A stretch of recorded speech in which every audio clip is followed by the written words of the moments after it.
Well, with me now in the studio is Kamran Bokhari, Vice President of Middle Eastern and South Asian Affairs at Stratfor Global Intelligence. Many thanks for joining us here in the studio. Thanks for having me. How much of a coincidence is it that these rockets were launched into Beirut barely a day after Hezbollah leader Hassan Nasrallah announced his support for Assad? I don't think there is a coincidence. I think that it is a response from the other side, the Sunnis of the region, particularly those in Lebanon who support the Syrian rebels, that they will not allow Nasrallah to go unchallenged.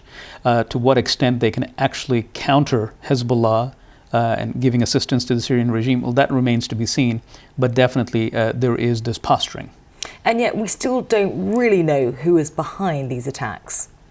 The attacks in Lebanon. Yes, these latest rocket launches. We don't know, but it's safe to assume that these are the opponents of Hezbollah, who are based in Lebanon, who also oppose the Alawites, and these are largely Salafist militias who are spearheading the campaign from the Lebanese side of the border.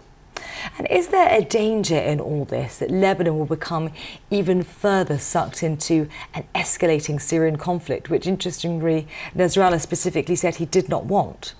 Absolutely. I mean, this is something that we at Stratfor predicted about, I would say, 15, 16 months ago, that the nature of the Syrian conflict is as such that it's easily going to spill over not just into Lebanon, but also into Iraq.